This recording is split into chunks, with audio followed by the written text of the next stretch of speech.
Bonjour à toutes et à tous, on se retrouve aujourd'hui pour la critique de Eiffel, film de Martin Bourboulon qui sort aujourd'hui en ce 13 octobre 2021. Une tour. 300 mètres. Entièrement en métal.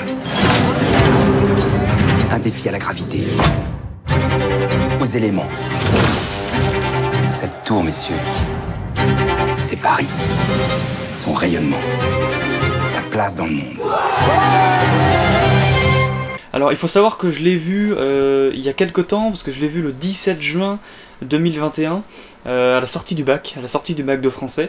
Je me suis fait, il était en avant-première dans la soirée des passionnés de cinéma Gaumont-Pâté, donc je l'ai vu à mon Gaumont en ville, et je l'ai vu du coup en avant-première il y a quelques mois déjà, parce que juin, octobre, ça fait déjà quelques mois que je l'ai vu, et donc je voulais attendre la sortie véridique du film. Donc d'habitude je fais mes critiques plus en fin de semaine, plus le dimanche normalement, ça dépend. Mais là j'avais vraiment envie d'attendre, du coup vu que je l'ai vu bien avant, je pouvais vous sortir la critique le mercredi, jour de la sortie, la vraie sortie du film. Donc Eiffel de Martin Bourboulon, avec dans le rôle titre Romain Duris, accompagné par Emma Mackey et par Pierre de Ladonchamp. Pierre de Ladonchamp, c'est ça comment ça qu'ils appellent ? Pierre de Ladonchamp, voilà. Et Pierre de Ladonchamp, ça raconte l'histoire de Gustave Eiffel, donc qu'on connaît tous, hein, l'histoire de la création de la Tour Eiffel, mais vu par le prisme, du coup, ça nous en apprend un petit peu plus sur la création de la Tour Eiffel et l'histoire d'amour qu'il y avait derrière tout ça. Alors, je tiens à dire tout de suite, c'est une histoire vraie, mais qui a été romancée. Je me suis pas plus renseigné que ça sur le sujet, je me suis pas plus renseigné que ça sur la vraie création de la Tour Eiffel, j'aurais peut-être que ça m'aurait appris des choses, mais à ce que j'ai vu, à ce que j'ai cru comprendre, ça a bien été romancé. À ce que j'ai cru comprendre, ça a quand même pas mal été romancé, et ça ne s'est pas vraiment passé comme ça dans la vraie vie. Mais donc ça raconte le fait que Gustave Eiffel, il n'en avait rien à foutre de faire la Tour Eiffel. Lui, ce qu'il voulait, c'était faire un pont, en fait, je crois, si je me rappelle bien. Oui, il voulait faire un pont, j'ai vu quand même quelques mois. Il voulait faire un pont à la base, ou autre chose, en tout cas, pas la Tour Eiffel. Ce projet existait, mais il n'avait pas envie de la faire. Et c'est une histoire d'amour avec une femme qu'il a aimée autrefois et qui revient, donc interprétée par Emma Mackey, Adrienne, qu'elle s'appelle dans le film, qui va le faire changer d'avis et qui va faire que pour cette femme et pour cette histoire d'amour, il va se mettre à construire la Tour Eiffel, qui deviendra le monument le plus prestigieux de la France et de Paris, qui fera rayonner Paris dans le monde entier. Voilà, ça c'est le pitch de base du film. Et alors, qu'est-ce que j'en ai pensé du film ? Déjà, la soirée était plutôt pas mal. Soirée des passionnés, c'est pas mal. Il y a des trucs à manger. Ils nous ont donné des petits trucs à manger. Bon, je peux pas manger de fromage, donc il y avait des sandwichs. Ça n'a rien à voir avec le film, mais ils donnaient des sandwichs à manger. Je pouvais pas les manger, les sandwichs. Donc c'est con. Mais ouais, c'était une bonne soirée. Et les 45 minutes de bande-annonce qu'on a eu avant que le film commence étaient vraiment des super bandes-annonces qui étaient vraiment plutôt pas mal. Voilà. Donc, parlons du film. J'ai bien aimé le film, mais je pense que sa faiblesse, et ce qui fait que j'ai pas pu non plus l'apprécier grandement, l'apprécier plus que ça, c'est que c'est vraiment une histoire d'amour et qui fait un petit peu fausse. C'est-à-dire que on sent quand même que ça a été romancé, et je pense pas que dans la vraie vie, Gustave Eiffel ait construit la Tour Eiffel pour une femme. Je peux me tromper, mais je pense que ça s'est passé autrement. Et ouais, cette histoire fait un petit peu trop belle pour être vraie. Mais sinon, le film est vraiment bien. Les acteurs se donnent vraiment dans le rôle. Romain Duris a vraiment pris de la carrure depuis les années. Et déjà, rien que le fait de lui rajouter une grosse barbe comme ça, il prend tout de suite un petit peu plus de crédit. Et il est vraiment mieux que dans tous les films dans lesquels je l'ai vu depuis quelques années. Et dans une série Vernon Subutex qu'il avait fait pour Canal qui était pas mal. Mais ouais, non, là c'est un cran au-dessus. Tous les acteurs jouent vraiment bien. Les acteurs un petit peu plus anciens jouent vraiment bien. On a des acteurs de la comédie française. Pierre de Ladonchamp, je crois qu'il fait partie de la comédie française, ou en tout cas c'est des acteurs de théâtre à la base. Emma Mackey qui est en français. Je crois qu'elle a tourné en français et qu'elle parle en français, étant donné qu'elle est française. Donc ça fait du bien de la voir dans un film français, autre que Sex Education, où voilà, c'est une série anglaise, je crois. Elle est anglaise ou américaine ? Anglaise, je crois qu'elle est la série. Et Bah, elle parle en anglais et je crois que c'est pas elle qui se double en français. Donc voilà, ça fait du bien de la voir dans sa langue natale en français. Et la reconstitution de Paris est vraiment, vraiment grandiose. La reconstitution des ateliers de Gustave Eiffel est vraiment bien. On voit ce Paris crasseux du 19e siècle, de la fin du 19e siècle, qui vraiment, bah, c'est les ouvriers, c'est vraiment la révolution industrielle. On est en plein dans la révolution industrielle. Et ce film retranscrit à merveille ce que pouvait être le Paris de ces années-là. J'ai jamais vécu, hein, mais je pense que c'est un petit peu comme ça que pouvait ressembler le Paris de ces années-là.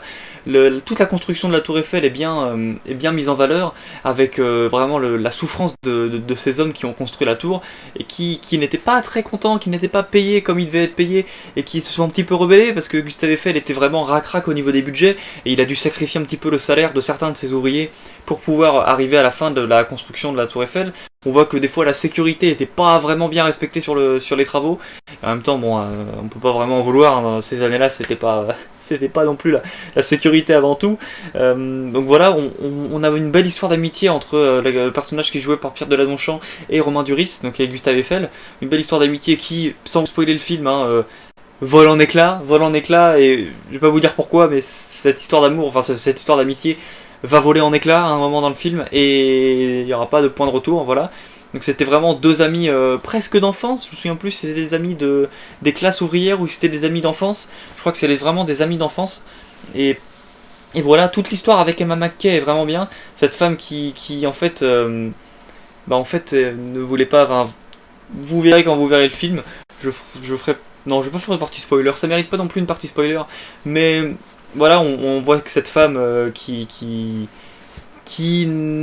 n'a pas vraiment, enfin, c'était pas vraiment voilà, vous verrez dans le film. J'ai du mal à vous en parler sans spoiler, parce que non, ouais, il y a un bon retournement de situation à un moment dans le film. On s'y attendait un petit peu quand même, mais il y a un bon retournement de situation. Vraiment, il y a des plans qui sont magnifiques quand ils sont tous les deux sur la construction de la tour, tous les deux là en train de faire des papouilles et d'être sur la tour Eiffel. Vraiment, c'est des plans qui sont juste, je les trouve magnifiques ces plans-là. Et ouais, on voit que ça a été très compliqué de construire cette tour, qu'il a fallu convaincre beaucoup de monde, et comment se passait l'exposition universelle. Un peu comment ça se passait, parce que cette tour devait être éphémère, et au final, il a réussi à faire en sorte que la tour soit permanente au niveau du Trocadéro. En même temps, vu comment elle était construite, je vois mal comment on aurait pu l'enlever comme ça, mais à la base, c'est ce qui devait être fait. Toute la galerie des machines, tout ce qu'ils construisaient pour la révolution, pour l'exposition universelle, tout était détruit une fois que l'exposition était terminée. Mais là, non, là, il a demandé à ce que cette tour ne soit pas détruite, et qu'elle soit permanente, et on le voit bien, parce que plus de 200 ans après, la tour est toujours debout, et c'est bien grâce à ça. Il y a des choses que je ne savais pas sur les concours pour être sélectionné par la ville, c'est que c'était un concours, on voit un peu toutes les projets qu'il y avait, des projets qui étaient vachement plus tarabiscotés que la Tour Eiffel, même si nous ça nous paraît normal la Tour Eiffel, parce que maintenant elle est dans les rues de Paris et elle fait partie du paysage, mais à l'époque c'était quelque chose qui était juste... on se demandait comment ça pouvait tenir. On se demandait comment on pouvait faire tenir sur 4 pieds quelque chose de plus de 300 mètres de haut. C'était la plus grande construction humaine, je crois. C'est ça, la plus grande construction humaine. Et parce que Gustave Eiffel avait déjà fait la Statue de la Liberté, un petit peu avant. On voit au début du film qu'il livre la Statue de la Liberté aux États-Unis. Donc ça, c'était déjà une construction qui était déjà grandiose, mais là c'est encore plus. Là c'est encore plus grandiose. Et franchement, le film nous retranscrit bien. Je trouve que les jeux d'acteurs sont vraiment bons. Je sais pas. Je me dirais bien que il a toutes ses chances au César. Les Césars qui seront en février, je crois. Je pense qu'il a toutes ses chances au César, ce film. Et ouais, que Romain Duris a toutes ses chances pour concourir au César de meilleur acteur. Je pense que ça fait déjà un moment qu'il court après. Parce qu'il a quel âge? Il a plus 20 ans, hein, Romain Duris. Hein. Je crois qu'il a... Attendez, parce que je suis loin de mon ordi, mais j'ai encore des yeux qui voient. Il a 47 ans. Donc ouais, non, il est plus tout jeune. Ça va, il a pas encore 50 ans, mais je pense que ce serait un bon moment pour lui donner un César. À voir les films français qui vont sortir d'ici là. Déjà, pour l'instant, en film français, on a déjà du lourd, mais en tout cas, il peut être nominé et il peut avoir ses chances. je pense. Pour les costumes, parce que les costumes sont merveilleux, tout comme les costumes, les décors, tout ça, il peut y avoir des prix pour les costumes, des prix pour les décors, ce serait entièrement mérité. Et franchement, courez voir ce film en salle, si vous pouvez. Et voilà. Moi, je suis content de l'avoir vu en avance, ça me permet de prendre de l'avance sur les vidéos, ça fait toujours du bien. Voilà. Donc moi, je vous dis à une prochaine. C'était une petite critique, 10 minutes de critique, même pas. C'était une petite critique, mais ça fait du bien de faire ça. Donc moi, je vous dis à une prochaine pour une prochaine vidéo. Portez-vous bien, allez voir des films, regardez des séries, jouez, écoutez de la musique, faites tout ce que vous voulez. Voilà. Et passez un bon mois d'octobre. Voilà. Moi, je vous dis à une prochaine. Salut!